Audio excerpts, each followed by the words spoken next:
3 days ముందే మేము థియేటర్‌లో రిలీజ్ చేసాం ట్రైలర్. చాలా మంచి రెస్పాన్స్ వచ్చింది. చాలా కాల్స్ వచ్చాయి.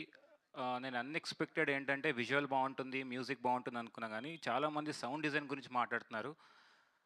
మేమేదైతే ఈ ప్రాజెక్ట్ స్టార్ట్ చేసినప్పుడు, ఈ సౌండ్ అనేది ఎళ్ళాలి మన ఆడియన్స్ దగ్గరికి అనుకున్నామో, డెఫినెట్‌గా ఆడియన్స్ దగ్గర రీచ్ అయింది. I'm so happy. టెక్నీషియన్‌గా గానీ, మా టెక్నీషియన్ అందరూ చాలా బాగా చేశారు. కొంచెం నేను స్పీచ్‌లో వీక్. అసలే 'దిల్ రాజు' సార్ ఉన్నారిక్కడ అందరూ. మరి సో చాలా బాగా మాట్లాడతారు బనివాస్ గారు యాక్చువల్లీ. So yeah! ఆహ్, ఆహ్, ఈ ఫిల్మ్‌కొస్తే ఇది 2 టైమ్ లైన్స్‌తో జరుగుతుంది మూవీ.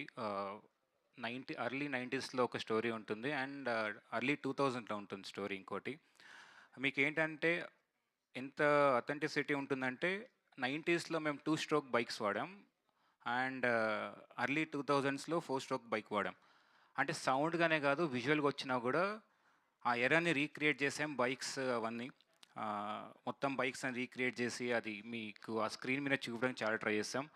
అండ్ మీరు సినిమాలో రేసెస్ చూస్తే ఎవ్రీ రేస్ ఒక ఎమోషన్ ఉంటుంది. అంటే అందరికీ తెలుసు హీరో విన్ అవుతాడు. There is conflicts in the race. But మీరు థియేటర్‌లో కూర్చున్నప్పుడు ఆ రేస్ చూస్తున్నప్పుడు విల్ ఫీల్ లైక్ ఓకే మనం నిజంగానే రేస్ చూస్తున్నామని. ఆ ఫీల్ అయితే 100% మీకుంటుంది.